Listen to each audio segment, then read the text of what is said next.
Welcome once again to the Hockey Lifers. Jeff Marek along with you. The program is always presented by PenFed Credit Union. Great rates for everyone. And when we talk about great hockey families in the game, that history is very rich, and I will put the buttons in there with all of them.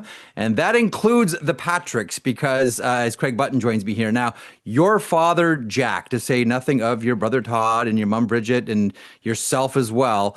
Your father was responsible for the creation of the NHL's Central Scouting Bureau. We're going to get there in a couple of seconds. But first of all, Craig Button, TSN analyst, TSN director of scouting as well. You wear many labels and many hats.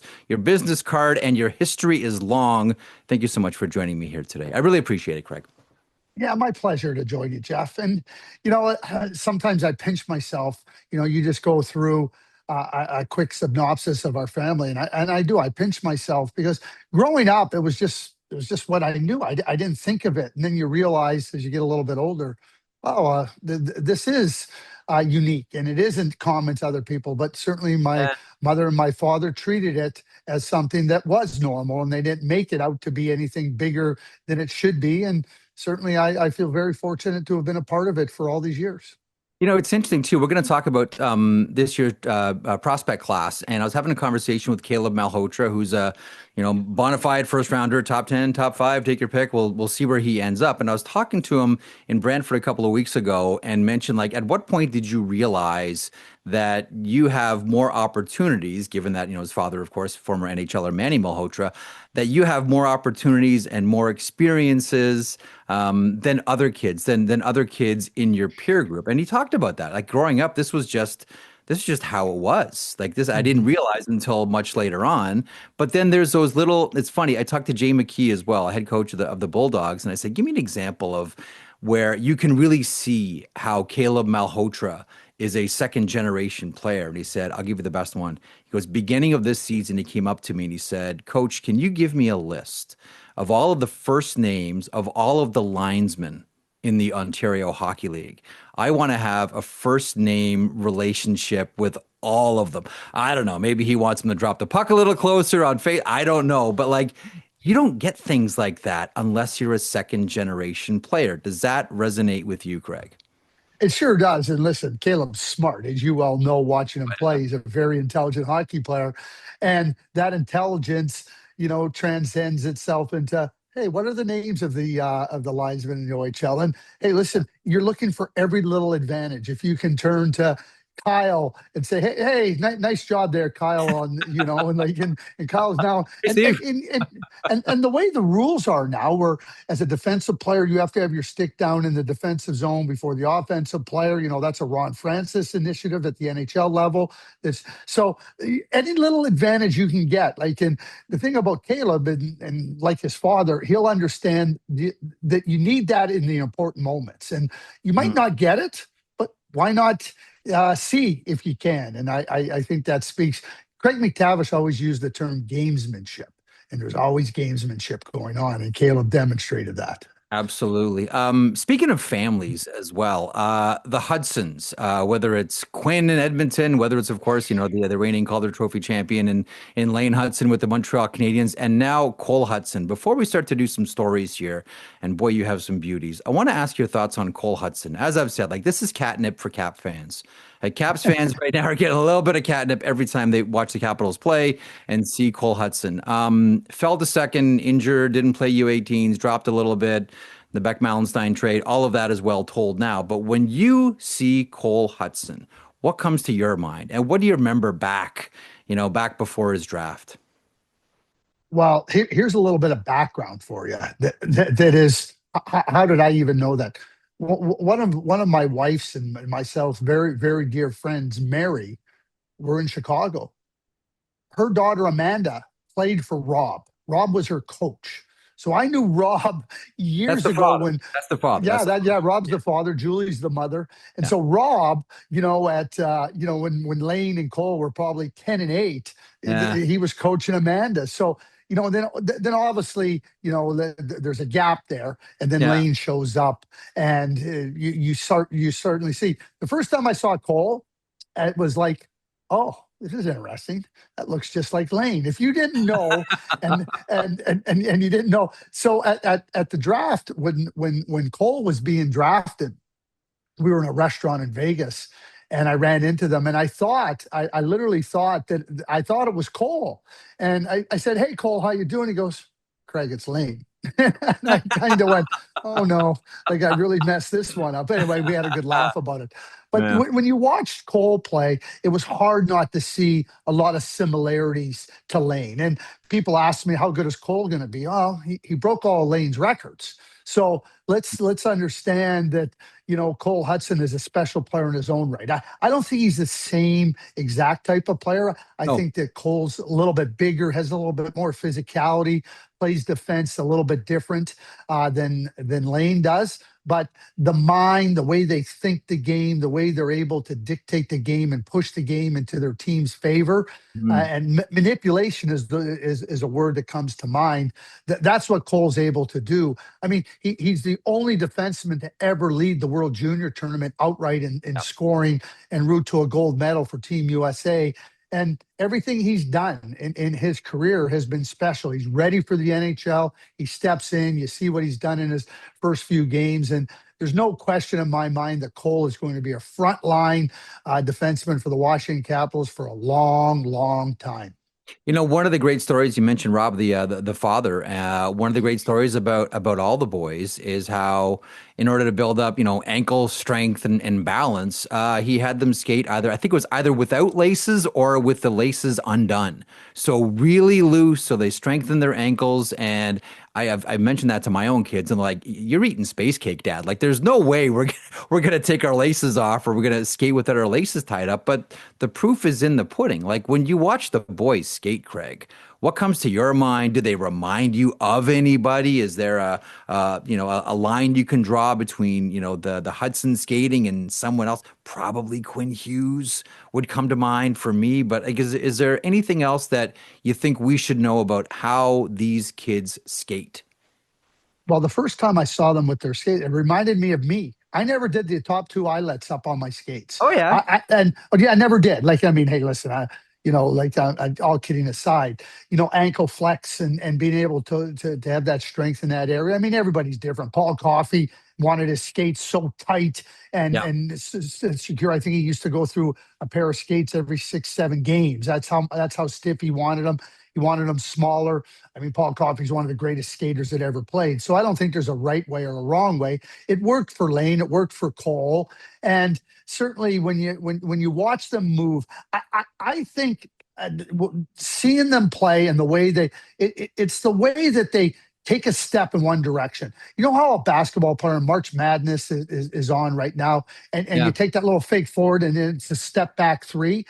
They're able to create space for themselves because they're skating like they can move in all directions so quickly and reverse. They can spin off. Their edge work is superb, but it starts with how they set up an opponent. Now you need the skating to do it. You can tell a lot of players, hey, try this, but if you don't have the skating ability that they have, and it what I call all directions movement, and laterally spinning, turning, they use it defensively, they use it to avoid checks, they use it to create opportunities.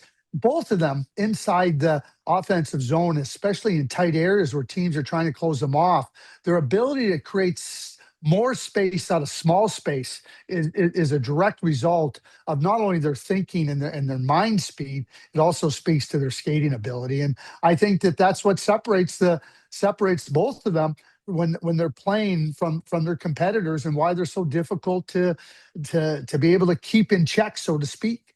hmm Now, listen, historically, we've seen players walk into the defensemen specifically, walk into the NHL from junior, from college, etc. But it does kind of seem like there's something happening here with defenders walking in and having an instant impact. Like, you look at, Lane Hutson wins the Calder last year, dominant as a rookie. Matthew Schaefer is going to win the Rookie of the Year. Let's just get all of that. The Yeah. only question is, does he get all the first place votes? And then there's, not to put too much pressure on the kid, he's only had a couple of games, but then like, you're looking at Cole Hutson and saying, okay, you know what? He'll be in the conversation next year based on what we've seen so far. Quinn Hughes walks in, Cale Makar walks in, etc.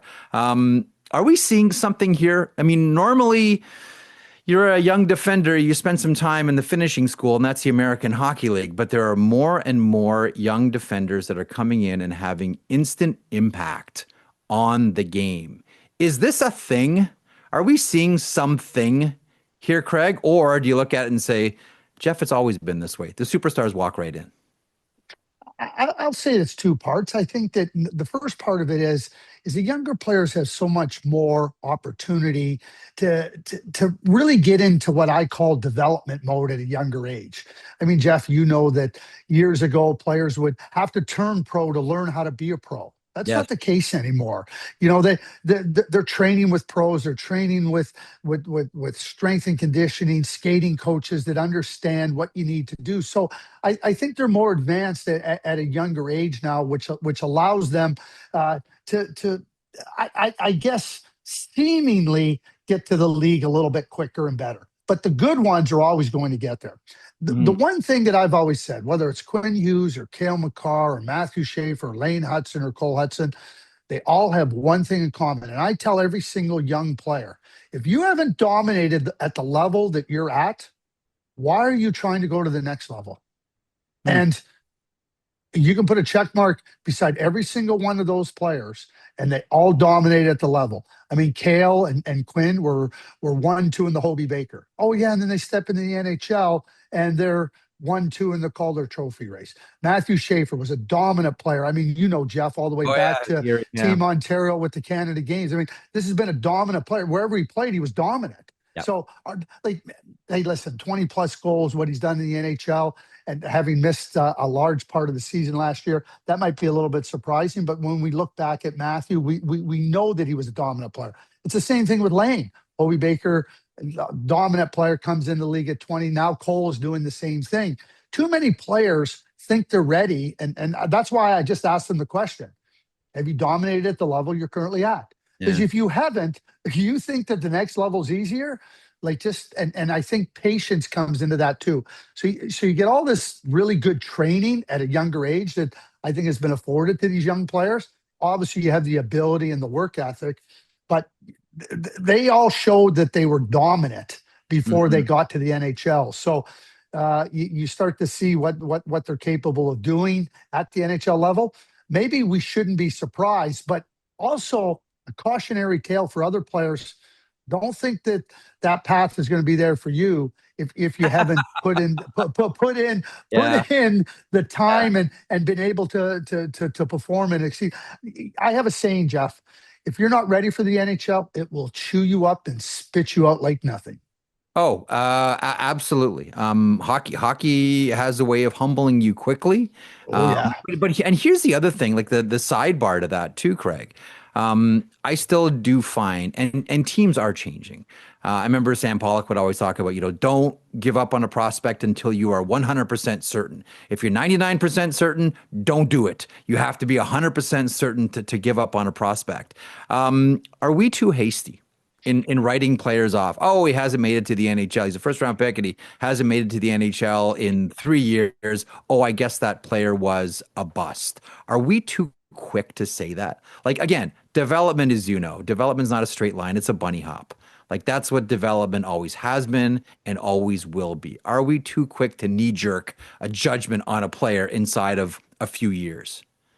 Yes, and part of it of that is our own impatience. Okay, we see a player. Oh yeah, he's ready. We push him in, and then players get pushed into the into the level, get into the NHL before they're ready, and then when they're not quite ready to meet those expectations, you now become disappointed in them. I'm not going to even get into the over projection. You think a player is one thing, and maybe he isn't that, but he's still good in another area. Yeah. I was in San Jose a couple weeks ago doing a Canadians game, and I was watching Michael Misa. Hmm. And Michael Misa had his growing pains early on in the season, as you would expect. Now, this was a young man, as you well know, dominated. I Oh mean, yeah. there was no, in my view, he had done everything he could in the America in the OHL. But when I watched him in San Jose, I could see everything coming together for him a little bit slower, a little bit more patient with the puck, understanding that the time that he has and who he's up against. And yeah, I left that game going, he is going to be just fine, and don't look at his numbers. And I don't think Mike Greer is doing that. But exactly to your point, there is an impatience. I'll tell you a quick story about Gary Roberts. He was Sure. in Calgary. He was a high draft pick. Cliff Mhm. Fletcher was the manager. Al McNeil was an assistant manager. And there was this kind of angst about where Gary was at in his development. You know, Gary now is a premier strength and conditioning coach for hockey players, for athletes, and along with Matt Nickel. I mean, Matt's with the Ottawa Senators. I mean, they're just superb. Yep. Some is good, very few, none better, very few is good. And so Gary was in this stage of development, trying to find his game, and they were talking about trading him. Anyway, long story short, you know, Cliff Fletcher, the manager who come from Montreal, he was talking about it, and they were talking about some of the deals that could be made. Al McNeil said, Cliffy, what did Sammy always teach us? Until we've tested out our own players, we better be really careful about trading them. And he goes, we haven't tested Gary. He goes, we can look at where he's at now. And there was kind of some debate in the room. Well, he's this and that. And Cliffy looked at everybody and said, Al's right. I'm going to phone everybody. We need to put him into some situations, and we're being too hasty in terms of saying that he can't do something. We know what Gary Roberts became for the Calgary Flames. And again, I think that that's a little bit a while ago thing, Yeah. but I see too many players that are put into the NHL that aren't ready for the NHL. And we say that they failed or they're busts. Are we sure about that, Jeff? Are we sure that we didn't fail them by putting them there too soon? Okay. I love that you got us to this point, because we look at, like, we always, I'd say wide generalization. It seems to be a tendency to think that player goes from being drafted to the NHL, and that's how that player is going to get judged. We don't pay any attention at all to the development piece at all. That piece in between when the player is drafted and when they make it in the NHL, or maybe if they don't make the NHL. That it's not necessarily a failure of scouting. It might be a failure of development, or it might be, look what they did with this fifth-round pick. Can you believe it? These scouts found this guy. And I keep saying to myself, there's a whole big, massive piece here right in between the draft and the NHL that we tend to overlook, don't we? Oh, well, and not only overlook, but understand that you're drafting kids at 17 or 18, young players, not kids, but 17. And there's so much maturity that's going to happen, mental, emotional, physical, over the next 3-4 years, and allowing that, how they handle things. Jeff, you go and you watch junior hockey, you watch college hockey, you watch international hockey. The players being drafted are the best players at the levels that they're currently at. You know, NHL teams are not drafting 4 goal scorers and saying, well, we think he could score 40. You're drafting 60 goal scorers and hoping they can score 40. And they've been the best. And so how you handle as they're meeting new challenges and demands. It's not just the challenges of them, it's the demands that are being put on them, the expectations. We're in a world now where expectations are far greater. So when you talk about the development, it encompasses so much of the person and the individual with respect to maturity. And I think that is something I think NHL teams are doing a much better job of understanding that and trying to apply it. But there's also this tendency for teams to believe that somehow they can develop a player better under their umbrella. That's not always the case. There are some times, like I remember talking last year about Easton Cowan, and people, you mean, the MVP of the OHL, MVP in the playoffs. He was a phenomenal player. You know that. And people say, oh, he has nothing to prove in OHL. He can't go back to the OHL. And I'm thinking, like, well, if he's not ready for the NHL, you can't tell me playing for Dale Hunter is a bad thing. But this is Easton's comments. This is Easton now. And Easton talked about development. He said, I learned that showing up for practice doesn't mean getting there so I can get my equipment. It means coming there, stretching, being ready to understand what we're going to try to do that day in practice. It means nutrition. It means sleep. It means going to the gym, not to just do a workout, but what I got to do to prepare my body, not just to get stronger, but for recovery. He said, everything I learned by going back to junior for his 19-year season was something that didn't have anything to do with stick handling or anything. It was about that other parts of development. And, Toronto sent him back there, and he's going through some similar type of development challenges this year. And you got to be patient with him. He's a good player, but everybody expects because he was the MVP, oh, he's going to come right in. He's going to replace Mitch Marner. Are you kidding me? You're going to put that on a young kid? That's where I go to expectations, right? Even Marner went back. I mean, Yeah. even Marner went back to the same team, the London Knights, and Yeah. and Dale Hunter. Okay, I want to get into a couple of stories here because Sure. listen, you and your family fountains of wisdom and history. And when I think of your father, Jack, I think of a number of things, but one of the main things is the creation of the NHL's Central Scouting Department. Now, this was a reaction to, I think, a couple of things and two very specific drafts, 74 and 75. 75 was it wasn't the best. Let me give the 75 draft a soft landing here. It wasn't the best of all possible drafts. The Washington Capitals had the first overall draft pick. They traded to the Philadelphia Flyers for a couple of different reasons. One, there was a concern they couldn't sign the first overall pick. They're coming off a brutal season, and the WHA could have offered that player more money, and that player would have escaped, and Washington would have had nothing. So they traded that pick to the Philadelphia Flyers. Mel Bridgman goes first overall, et cetera, et cetera, et cetera. But the best player in that draft was Dave Taylor. He didn't go till the 15th round. And it was at that point that Clarence Campbell picked up the phone and said, I'm calling Jack Button right now, and we're putting together a sort of housing center. How would you describe it? A sort of a warehouse here for scouting reports that we can disseminate to all NHL teams. What did your father talk to you about the creation of NHL's Central Scouting Department? Well, it's interesting too, because at that age, I mean, you're younger, you're a little bit curious, but I had the opportunity to be around Clarence Campbell and whatnot. And I'll tell you what Clarence Campbell said.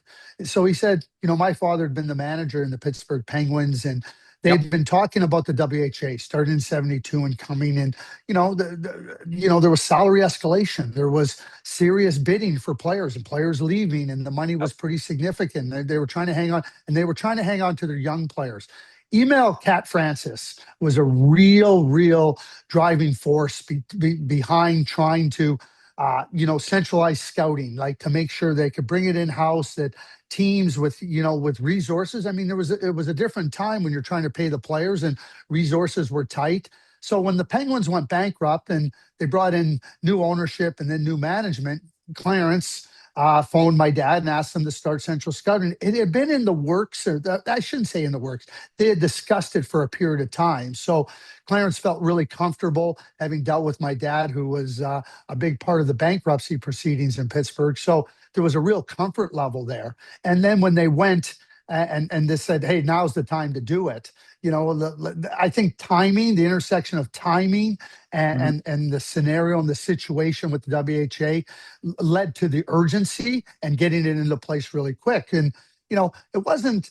I mean, and a number of people that worked in Central Scouting ended up going and working for individual teams as Oh directors yeah. of scouting and chief scouts and whatnot. So it wasn't like they were starting with a body of scouts. These were really good, accomplished scouts that were working. And as we've seen over the years, I mean, from Jim Gregory to Frank Bonello and all the way to today, it served as a grounds for people to break into, for people to establish themselves, to be hired from, and the information that was very, very secretive back then. And there's certain elements that are more shared publicly that would have never been shared back then. But the Central Scouting Service has turned out to be a really valuable department for NHL teams. And people say, "Oh, the rankings." The rankings are such a small part of it, in my view. Back in when my dad was running it, and the challenges before 1979, when the WHA came into the NHL, were very different. Now, the rosters, the information, the questionnaires, the medicals, the combine, everything that goes with it. I mean, scouts now know they're going to a game, they get an alert, hey, player X not playing tonight, so they can make an adjustment. Time is of the essence, and resources that you're using in travel and that are really good. So Can you believe Central Scouting has that guy rated there? Yeah, I can believe it because they're just trying to put out. And Danny Marr, who runs Central Scouting right now, he Yep. always says, he goes, if I had my choice, and I've talked to him about with that, we would just categorize the players. Here's your top level. What we just say, hey, double A players, B players, and then go from there. And then you don't have to put a ranking beside it. But everybody gets hung up on a number, Jeff. People like a number, but Central Scouting is really significant, and it's interesting. You asked me about a story. You didn't. I'll tell you a funny story. Mel Sure. Bridgman was the Yeah. manager with the Ottawa Senators, the late Mel Bridgman, and Mel was a wonderful, wonderful Great guy. person. And Mike Penny, who was assistant manager with the Toronto Maple Leafs, Mel asked Mike. We're at a tournament in Europe, and we're sitting around, and I think we were having breakfast or maybe even post game dinner, and Mel was he was bright. I mean, Yep. he very interested and a very intelligent guy. We're talking about the draft, and I forgot what draft it was, and Mel, in all his seriousness, turns to Mike Penn. He goes, Mike, you've been around for a long time. He goes, have you ever seen a draft like this that just really didn't have very much talent in it, and who was going to be first? And Mike never missed a beat. He turned, oh yeah, Mel. He goes, well, what draft was that? He goes, 1975 when you went first overall. Well, I mean, Mike is so witty and funny, right? And Mel laughed and Mel laughed. He goes, okay, because you think about, the draft. I mean, Brian Trottier went as an 18-year-old in the 1974 draft. Pierre LaRouche, there was others, Yeah. so they were trying to get the Mario Tremblay to Montreal. They were trying to get those players into their system before the WHA could get up. And they just announced that the WHA wasn't aware of that at that time when in the 1974 draft. But your point about the financial resources, that's exactly, teams were thinking, well, we're not going to be able to sign our guy, so we'll trade the pick, right? And Yep. and then usually Sam Pollock was waiting to help out these teams, right? Oh yeah. That's how they got Guy Lafleur, for crying out loud. How did the truck just get Guy Lafleur? Oh, Yeah. that Pollock And Keith outsmarted Allen in everybody. Philadelphia, sharp guy, right? Anyway. I mean, the same. I mean, they were sitting there. So, I mean, the situation, the financial climate, the environment with the WHA, all led to that. And, it was really, for me, I pinched myself, Jeff, because I like sitting down and thinking, like, I remember as a 13, 14-year-old kid, and even after that, after Mr. Campbell, as my dad called him, as we all called him, after he left the NHL, he was still around. And so the opportunity to hear him and to talk to him and ask him questions, like, again, you asked me earlier about with Caleb, like, Yeah. I just, oh, that's cool. Like, and then I realized, like, I spent time with Clarence Campbell, and not forget, along with his NHL duties, what he did as an adjudicator internationally Yes. on war crimes. I mean, Yes. it's like you think I was able to sit and talk to somebody that had a significant presence in a lot of different histories, hockey and the world. Absolutely. I can recall, speaking about history and the world, defections. Um, Mhm.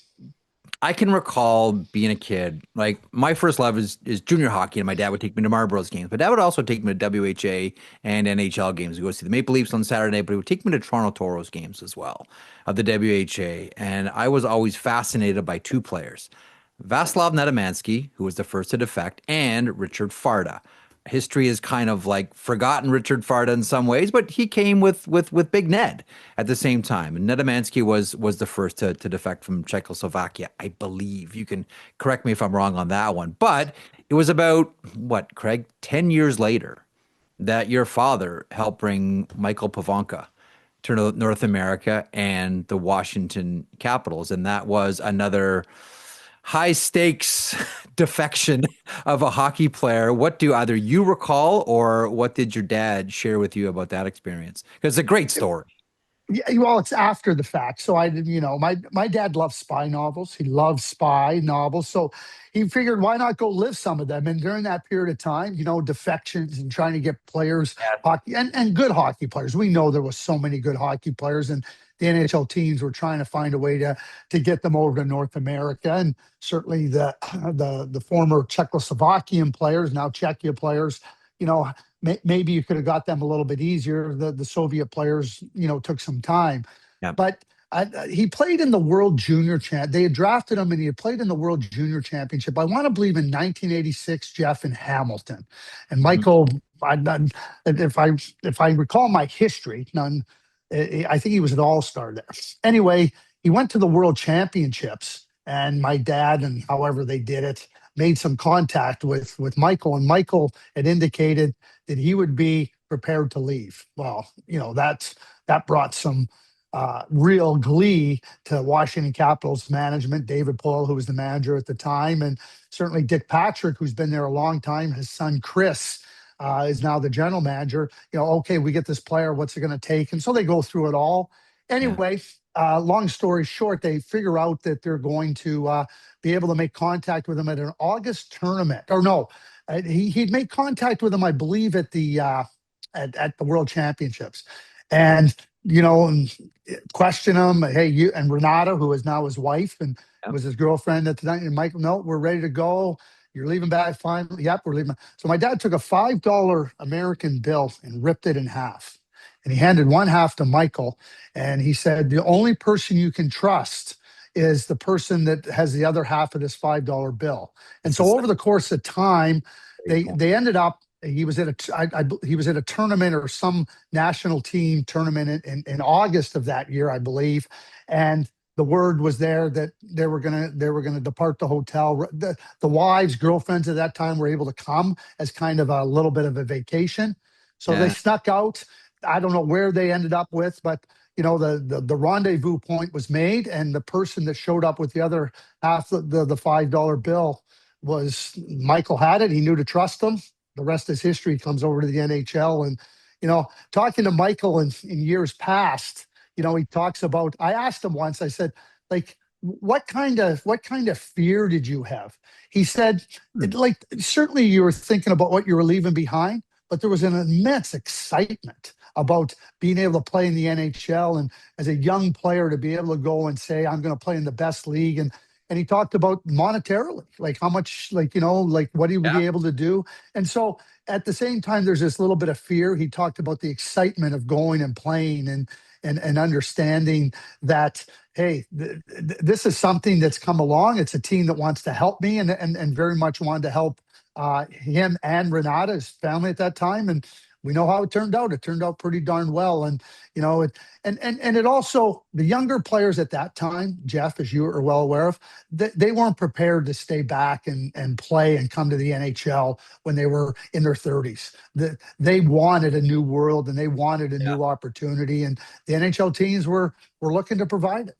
Okay, so a couple of things there. First of all, the $5 bill story is a great one. And I don't know if your dad came up with that idea himself, but that really does sound ripped out of the pages of a spy novel. Like that is Oh yeah. such a beautiful note in that story. And it does sound very much spy novelesque. And to the point about, financially, like Rich Winter helped make him and Peter Bondra millionaires with the Washington Capitals eventually. He came in playing with Bobby Gould and Gaetan Duchesne, and by the end he's playing with Bondra. Like just a quick thought for those that may not remember just how good Pivonka was. Can you sort of share some experience of like just how talented this player was for the Caps? Well, I mean, he was a gifted offensive center. He was long, he was lean. Like if I could use a comparison for Michael, I would call him lowercase Mike Modano. I mean, Mike's a Hall of Famer, was a great player, was around Yeah. him from the time he was drafted, and obviously the success that he led the Dallas Stars to, just a wonderful. But I would say Michael was like a lowercase Mike Modano. He was able to Mhm.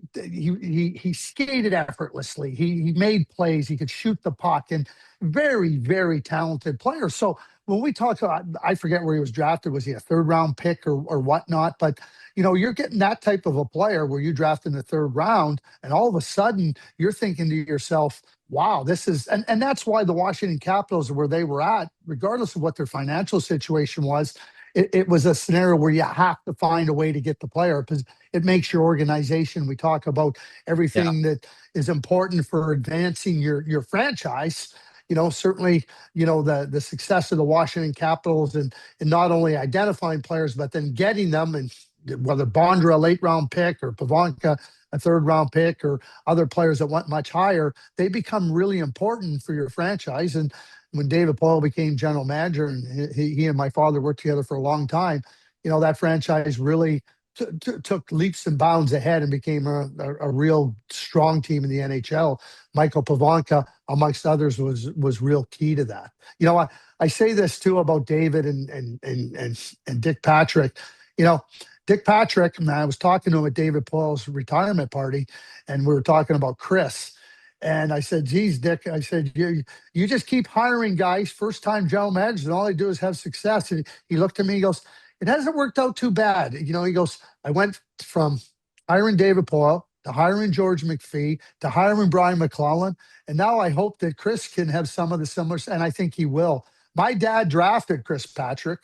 Now, I don't know if my dad thought that Chris, if he was drafted him to be the general manager or drafted him to be a hockey player. But bottom line is, the Patrick family is just an unbelievably wonderful family, and Chris is doing an excellent job with the Caps. And I think they'll find a way to have success with him at the helm as manager. Two great hockey families overlapping the Buttons and the Patricks. Let me ask you about a couple more things here before we get to this year's draft class, which is kind of the reason why I wanted to bring you on here. You're here like 30 minutes in, and we haven't even talked about Gavin McKenna and Stenberg and all. So you've worn a number of different hats, either in the scouting department for teams. When we think of the Minnesota North Stars, and player development and player personnel, and we think you work with the Dallas Stars and the big chair as well with the Calgary Flames. And you got to work alongside some legends here, and we think about Bobby Clarke and Bob Gainey. And Bob Gainey once said, and this has always stuck with me, I'm curious if this resonates with you from your experience in the big chair as a general manager. He said, if you're a general manager and you don't have headaches every day, then you probably don't have a good team. He said, because great players will always give you headaches because they're different than everybody else. He sort of intimated that, and I'm kind of putting words in his mouth here, but the sentiment was, if you have an easy time going to sleep, you probably don't have a good team, because good teams being great players, and great players can be a real pain. Does that resonate with Craig Button? Oh, it sure does. And Bob, having played in Montreal and with great players, but different personalities. And I remember asking Bob when he stepped down as coach. I said to him, Bob, you're the manager. Like, how do you look at yourself and say, okay, I need to replace myself as a coach? And here's what he said to me. He said, and I paraphrase to an extent. He said, Craig, a coach's job is to go in every day and sell a plan to the players and to the team. And sometimes that plan means the player has to give up a little bit of himself for the betterment of the team. Sometimes it means pushing a player to be a little bit more selfish for the benefit of the team. But as a coach, you're selling something where the team can be successful because of the input of everybody else. And that's everybody. And I said, so what led you to it? He goes, well, I went into the dressing room the one night and I was selling, and I looked into Neil Broughton's eyes, and he wasn't buying anymore. And I said, if Neil Broughton isn't buying, he goes, they need a new. And so we talk about expiry dates with coaches, right? Like Bob recognized that, right? And Bob looked at that too. Another, just a quick little funny story. So he became the full-time manager, and we were sitting in his office, me, Les Jackson, Doug Armstrong, and he phoned Pat Quinn, who was in Vancouver at the time. And so he phoned Pat, and Pat says, hey, Bob, how you doing? Bob's introducing, hey, we're on a speakerphone. He says, let me just close my door, and I want to get a drink. So we hear the door close, and then you can hear the drink. And Pat says down, he goes, okay, how you guys all doing and everything? And Bob pauses. He goes, what are you drinking? He goes, Scotch. He goes, you have Scotch in your office? And Pat says, don't worry, Bob, it won't be long before you do too. Just help you get through the day as a manager. Take the edge off. Yeah, the headaches, right? But you're right. And players that are good, they want to be good. And I love when players put demands on management, and they say, hey, listen, we need to be better and we're not happy. And that's what you get when you have competitors. And that's what you get when you have players that are wired to be the best they can be, because they're not there to just to play the game or to perform. When you get the right group of players, they're there to win. And I think as a manager, as a coach, you got to recognize that, and you got to deal with it. And certainly there are going to be moments in time. I remember we signed Brett Hull, and Brett Hull was instrumental in our success in Dallas, a real key piece that came to our team. We had a lot of things in place. But I remember sitting and talking, and Bob said, listen, when it comes to the point in time when we have to deal with any type of issues that may surround, we'll deal with them. But the idea of dealing with issues surrounding a top player like Brett Hull, as opposed to not having a Brett Hull, he goes, Oh yeah. I'm taking Brett Hull every time. That's a great point. And that's a great way to couch it. Let me finish off here by just sort of rapid firing a lot of names here in this year's draft. But first of all, when you look at the entirety, we'll focus on the first round. When we look at the sort of entirety of what the first round looks like here, if you want a defenseman, this is your year to get it. Safe to say, if you want a defender, this is your year to get it. How would you? And again, we talked about the development piece earlier on, but how do you look at this year's draft class, measuring off against draft classes from the past? Maybe an Jeff, unfair you're good. question. Maybe an unfair. No, it isn't. It's a fair question, but I'm going to give you my definition, and you, I know, relate to it and understand it. And so we talk about draft classes. So what my feeling is, is that people talk about draft classes as being good, great, whatever, not so good, based on who's at the top of a draft class. So when Connor McDavid's in a draft class, what a great, like, Connor McDavid's there, Jack Eichel. Well, Yeah. what are the other 30 teams going to do? Like, just because there's only those two top players in the draft, you're going to just say, oh, well, we can't do anything. It's a bad draft. Like, I hear it so often about, oh, it's not a great draft. Okay, well, talk to the Boston Bruins about drafting David Pastrnak late in the first round. Really? Okay, that's a bad draft. So the reason I bring that up is because the way I look at drafts is, and these are the straight numbers. Approximately 45 players from every draft will play 350 games or more in the NHL. That's the straight numbers, approximately. Not anymore, not like when I say just that's the range, approximately. So when you're looking at any draft, that's what the numbers tell you. So, there might be 48 one year and 42 another, but that's the approximate number. Some are going to be really good. Some are not going to be as good as you thought. Some are going to be better than you thought. Some are going to come from different parts of the draft. So you're looking at 45 players at all. Teams that usually get good players from the draft say it was a good draft. Players that don't get a good player from the draft usually say it wasn't a good draft, right? Right, Jeff? Isn't that how it should work? I was more sort of like, and that's why I sort of phrase it with the defenseman. Like what are we looking at here? And maybe you can go by sort of like nationality. Is this like a heavy up on Americans, on Canadians, on Finns, etc.? Is there a positional strength in this draft as you see it now? Like, if you can sort of, not because I'm with you, I hate looking at drafts and saying this is a good draft. They're 17 years old.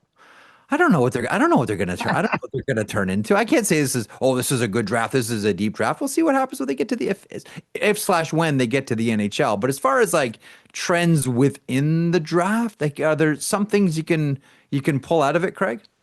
Well, let's look back at a draft where I want to get it right. Levshunov went number 2.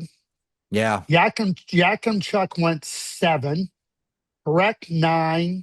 Silayev 10, Dickinson 11, and Bouillon 12. 6 of the first. Well, the first pick was easy, right? At Celebrini, right? That was easy. So now you look at that. Now you look at the draft, and so all those defensemen are different. 6 different defensemen. Breck is different than Dickinson, the 2 back-to-back CHL defensemen of the year. Levshunov is different than Silayev. Yakimchuk, who looks like he's going to play his first NHL game for the Ottawa Senators, with the injuries to Shabbat and Sanderson, who's been out for a while. Bouillon, who was part of a big trade with the. So we look at that draft, right? So you're looking at what you do. And then Celebrini goes, and then Beckett Seneca goes number 3, and people, oh my lord, like, well, can you believe they took him at 3? Yeah, I can believe that. Demidoff goes 6 or goes 5. Iginla goes 6. There's so many different things. So as I bring it back to this year's draft, like 2 elite wingers, McKenna, Stenberg, and then there's a number of defensemen there. Veerhoff, Reed, Carls, Schmitz. The Daxon Rudolph, who has really been impressive. You start to go through that stretch of defense. So again, there's some really good defensemen. But now you look at the centers. You talked about Caleb Malhotra, Oliver Savanto, Marcus Ruck, who led the WHL in scoring, right? Yep. Tynan Lawrence, who had his own type of challenges going to BU. So there's a group of centers here. And so I can get to 17, 18 players pretty comfortably, Jeff, that fit. And what we know the top 2 guys, not the top 2, but 2 elite wingers, the defensemen, then you got these centers. It's fascinating, right? So a team that's looking for a center, and I go back to Beckett Seneca, they weren't taking a defenseman in that draft. So they're picking 3, eliminate 6 defensemen. Well, Levshunov got picked. So let's just eliminate the other 5 defensemen. Okay, they had centers, right? So you can eliminate the Caden Lidstrom and Berkeley Catton probably. So now when you narrow it down, you go, well, was it a surprise they took Beckett Seneca? They were looking for a player that they thought would fit into their group. And we tend to make a big deal out of, oh my lord, look, they draft this guy. But teams are trying to fit a player into what they have, trying to look at a specific area, who can fit with a player, who cannot fit with a player, and with their team rather, not a player. And I think that this draft is very similar. And I'd love this. We all sit there and we try, okay, how will the draft unfold? Who will be here? We all do rankings or whatnot. But at the end of it, the next person is able to predict the draft exactly is going to be the first. Because, well, Jeff, you've been through this. And people say to me, how the hell can you know who they're picking at 7? I said, I don't. But guess what? The team picking 7 doesn't know who they're picking either. They have a group of players that they're looking at. Then they got to let things unfold. So you're exactly right. I do a mock draft for fun. I do it. Oh, who would be a nice fit? Why would it be? But of course I don't know. How could I know? You can't. No, you can't. And it's funny too. And I know that managers, hate when we all do let's redraft this year. Okay, but further to your point, to the point about we really don't know when players are going to develop differently on different teams with different clubs, etc. I was going back the other a couple of weeks ago. I sat down with Tom Wilson, did an interview with him, and I went back and looked at the 2012 draft class. You can make the argument that going back to 2012, goaltenders should have gone 1-2 in Vasilevsky and Hellebuck.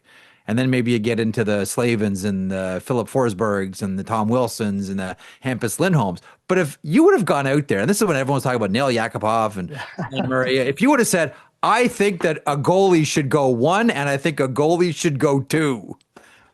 But that's what ended up happening. Connor Hellebuck and Andrei Vasilevsky, I love Jacob Slavin, love Tom Wilson, love Philip Forsberg. But the 2 goalies should have gone 1 and 2 in that draft.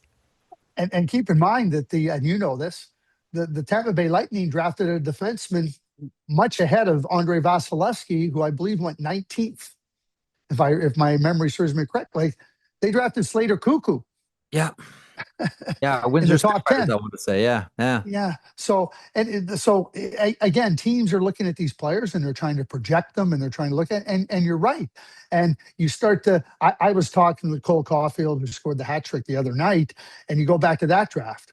I mean, Cole Caulfield went 15th, Matt Boldley went 12th. Are you kidding me? They're top 5 picks all day long, and Jack Hughes was the first overall pick in that draft, and certainly you start to. But Capo Caco, I mean, there was discussion at that point in time that Capo Caco could push Jack Hughes.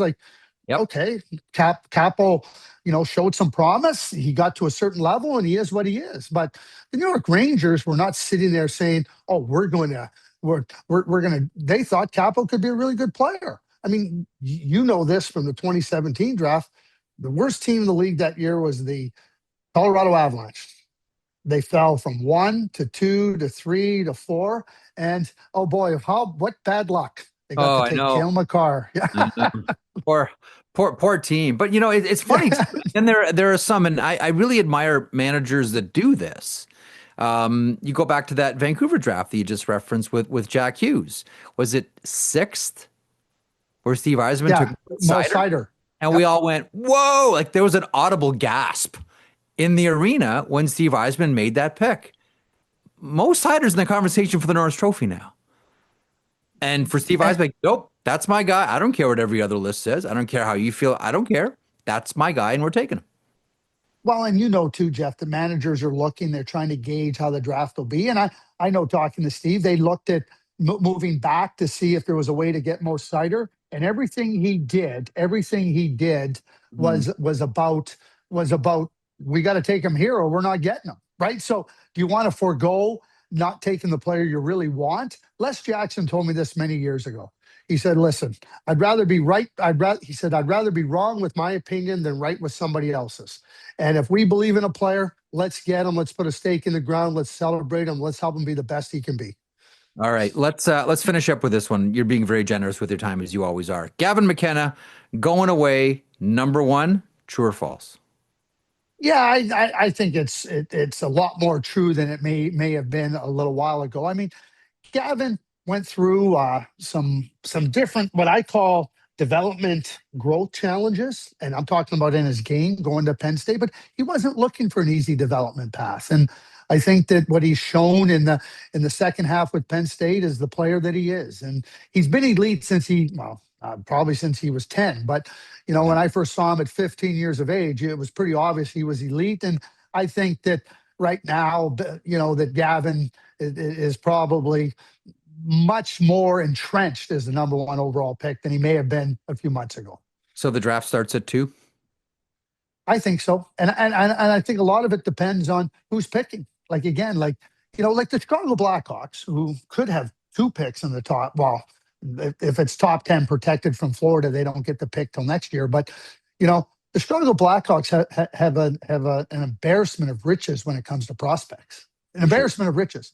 Like, Yeah. so somebody says, well, what do they need? Like, they have good goaltenders, they have good defensemen, they have good forwards. So the Chicago Blackhawks, if they're picking two, it'll be fascinating to see what they do at If two. they make if Because they make the pick, if they make the pick, bingo, right like there. this is a team that they're right there, and you know what it's like. It's time to get out of the green banana business. It's Yep. time to get out of the green banana business. We need players because all like the Yeah. Montreal's in this situation too. I think as Yeah. well. They're the drafting players and getting players into the organization. Like that piece is done. Now it's make players, make NHLers. You're so right, Yeah. and That's so now teams look. If you're looking for a center, like we very well could get a scenario where a team is looking to go, hey, listen, we're taking Caleb Malhotra 3. Now, and you might say, and I don't believe in just saying you take a center because you need a center. I think Caleb can fit into a group of players that yeah. whether you be a defenseman, whether you be a forward, whatever. If you're looking for a center, he's just one, as I just mentioned. That certainly don't be surprised if you hear the name maybe earlier than you expected. And not that it would be a surprise to you or to me, but I think that's where teams can look at this group of players and see a very, very fine line between what their potentials are. And now you can really zero in. Hey, we need a center in our prospect cupboard, so we're getting a center. This has been a delight. Thanks so much for sharing your experience and some of your family stories as well. The Pivoňka story is that $5 bill is going to live with us forever. What a great piece of that story and your expertise on the draft as well, Craig. This has been a real delight. Thanks so much for joining me here today. Yeah, my pleasure. If there's one thing I would like to know is I'd like to Yeah. know where those two halves of that $5 bill is. Because wouldn't it be a great thing to have framed, put Michael That's, Pivoňka's picture right in the middle? I don't I, know where it is. That you know what? There's I've got a number of white whales that I've sort of chased my entire life. Like there's a 1993 puck at the Montreal Forum. The clock is ticking down, and Daryl Sador's got the puck behind the LA Kings net, and it's 3, 2, 1. And as the buzzer hits, he fires that Stanley Cup puck into the stands. That puck is like that's a white whale for me. Where did that puck go? But you know what? For the Michael Pivoňka story. Where's the full five? Yeah. Where's the full five? Put them together. We shall see. Craig, this has been a delight. Thanks so much again. Thank you, Jeff. Thanks so much for listening. Thanks so much for watching The Hockey Lifers. We'll talk to you next week.